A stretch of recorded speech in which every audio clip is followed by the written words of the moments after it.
Désolé, j'ai eu un petit problème avec mon appli.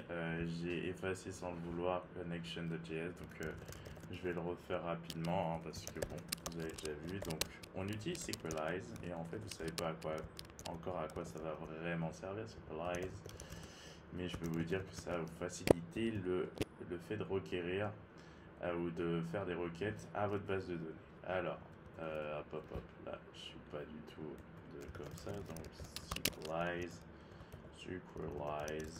hop, égale à require, et on va chercher ça dans la bibliothèque Sequelize. Ensuite, on a besoin de quoi ici? D'autant, c'est vrai, const, non c'était require, hop hop hop, .env, hop, dot config, hop hop, et ensuite on avait const Sequelize equal a new Sequelize avec un S majuscule, Sequelize, et là on mettait effectivement process.env.pgdatabase, process.env.pg, là c'était user, pg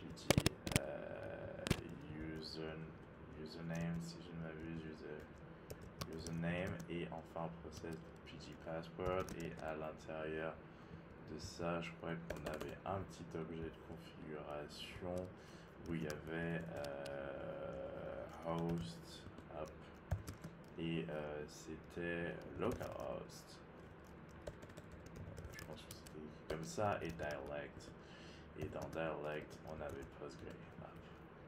Donc c'était bien. Ensuite on avait fait un const dbconnection, hop, en fonction fléchée, hop hop hop hop hop, et on faisait un petit try à l'intérieur et un petit catch. Oh là là, pourquoi j'ai fait autant d'espace?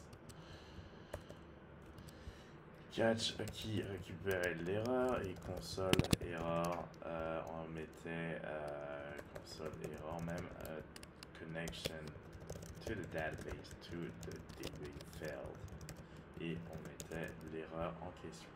Par contre ici avec un petit await on faisait Sequelize.authenticate et ça suffisait, et évidemment c'est asynchrone, donc là, et on faisait un autre module export, module exports, et on exportait le client qu'on va pouvoir ainsi utiliser. On mettait un petit message quand même, console log connection has been established successfully, hop, et là on teste en appelant la fonction.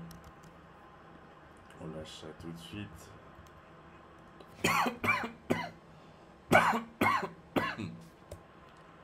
Node.up config.connection.js. C'est bon, on a établi notre connexion, c'est nickel, et on en était resté à cela. Donc en gros, maintenant il faut construire notre modèle, hop hop hop, donc notre modèle utilisateur modèle, et dedans on va mettre ça au pluriel parce qu'on aura sans doute d'autres modèles. Et pour l'instant, si on regarde notre base de données, si on fait psql/p5432/ on l'a appelé tips, et qu'on fait un dt pour voir effectivement le contenu, on voit qu'il n'y a rien pour l'instant, il n'y a aucune table dans notre base de données. Donc justement, l'idée du modèle, ça va être de créer un modèle pour créer une table. Et donc c'est parti. On va faire notre petit modèle user.js. Je vais mettre model.js. Hop. Et dedans, on va avoir besoin d'utiliser des petites choses. Donc on a déjà utilisé Sequelize, on va réutiliser data types. C'est la nouveauté pour les types des informations contenues en base de données. En fait c'est égal à require, et on va require la bibliothèque Sequelize qu'on a importée en tant que dépendance, as a dependency. Ensuite, ce qu'il nous faut, c'est notre client, celui qu'on a créé, Sequelize, qui a nos informations de connexion avec notre base de données. Donc on va mettre un 2./, on va le chercher un étage au-dessus, config et c'est connection plutôt et non pas sequelize. Hop, comme ça montre bien que c'est une histoire de connexion ici. Ensuite, on va créer, hop, const, on va créer un modèle user, on va utiliser sequelize, sequelize.define. D'ailleurs, je sais pas pourquoi j'ai mis ça, parce qu'en fait, je l'utilise pas du tout. Hop, j'ai besoin que de data types finalement. Et dedans, ici, on va passer, alors, je vais mettre user en minuscule, je fais pas de majuscule. Et là, ce sera notre objet de configuration qui va prendre potentiellement aussi, enfin, il y aura peut-être aussi autre chose. Freeze, table name, parce que j'ai pas envie que ce soit pluralisé, to true. J'ai pas envie que dans la base de données ce soit pluralisé. Je vous montrerai ce qui se passe si vous ne le mettez pas, si vous le mettez comme je le fais. Et là, effectivement, j'ai envie que mon modèle ait un first name quand même. First name dans notre base de données avec un type. Pour ça, je veux que ce soit that type string en majuscule. Et je veux un alarm null false. Parce que lors de l'inscription, alors je ne l'ai pas encore fait, comme vous avez sans doute pu le voir dans mon modèle, je n'ai pas encore fait ce qui est relatif à l'inscription. Tout ce que vous voyez pour l'instant, c'est le login. C'est celui qu'on a testé dans les vidéos précédentes, mais j'ai pas encore fait le sign-up, je vais sans doute le faire après. Donc ensuite, nonobstant, enfin en plus de ça, alors first, hop, on va éviter des typos. First name, last name, alors c'est le même, false en plus. Hop, CTRL C, CTRL V, ensuite, j'oublie la virgule. Ensuite, je veux un email, c'est aussi de type string, j'oublie la virgule encore, et là, j'espère ne plus l'oublier, je vais mettre password, hop, hop, hop, hop, contrôle, et là, non, je veux un peu plus, parce qu'on n'a pas encore haché, d'ailleurs, je ne vous ai pas montré finalement l'intégralité d'un bon login. J'ai pas vu encore les tokens réellement. On a utilisé un pseudo token avec ce truc là bidonneux, mais évidemment ce n'est pas ça le token en réalité, donc on va devoir voir ça dans d'autres vidéos. Mais déjà on crée une vraie base de données pour faire des vrais calls API et pas des calls vers effectivement ce database.js que j'avais fait pour vous expliquer le truc. C'est tout au départ. Donc là on a défini notre modèle, c'est cool, c'est notre premier modèle. Et ce qu'on va faire, c'est checker. On fait un petit check pour savoir effectivement si ça a été finalement synchronisé correctement. Et là, c'est sequelize that models, parce que lui, il s'attend à ce qu'il y en ait plusieurs. Hein. User equal sequelize the model user. Donc on va tester cette réalité. Ensuite, on va faire un user sync. Hop.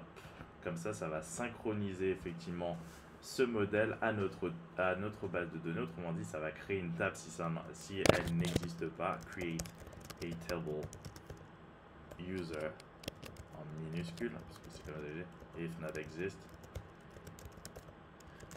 Ça me rappelle effectivement les points SQL. Hein. Donc, create a table user if not exists. Donc voilà. Et ensuite, on fait un module export quand même, module that exports et user. Donc voilà, il y a pas mal de choses qui sont faites ici. On va remontrer qu'il n'y a rien dans notre base de données pour l'instant. Dans tips, il n'y a rien. Maintenant, vous allez voir ce qui va se passer et vous allez voir effectivement quel nom va être pris et donné à notre base de données et pourquoi ce ne sera pas justement pluralisé. Donc on va tester avec FreeStable et sans. Donc c'est parti, on met ça en action. Donc on fait node dot models dot user dot models.js. Let's go. Et donc voilà, il y a eu effectivement tout ça de créer. Hop hop hop. Ça gère le timestamp pour nous, created at, updated at. Donc il y a des choses qu'on n'a pas gérées qui ont été gérées pour nous. L'ID, c'est géré pour nous. Et maintenant, on va effectivement faire un petit DT pour voir ce qu'il en est. Et comme vous pouvez le voir, ce n'est pas pluralisé, c'est user au singulier. Et on a la table et évidemment, on peut avoir plus d'informations que ça. Alors, en l'occurrence, DT+, comme ça, on voit effectivement, donc coco, on sait tout cela. Et alors, 2 secondes, je vais sortir de là, commande K si je ne m'abuse. Et là, on va faire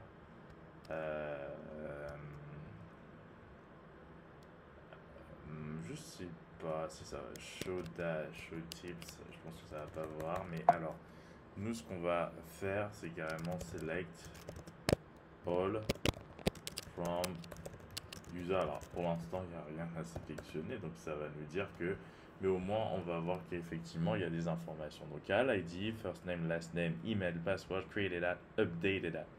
Donc ceux-là, on n'a pas eu besoin de les gérer, created at et updated at, ça a été fait pour nous, mais là par contre c'est des informations obligatoires, les 4. Donc si on veut gérer une inscription, il faut que ces 4 informations soient présentes pour qu'elles soient acceptées par notre table ou plutôt par la base de données. Donc ça, c'était déjà bon pour cette vidéo.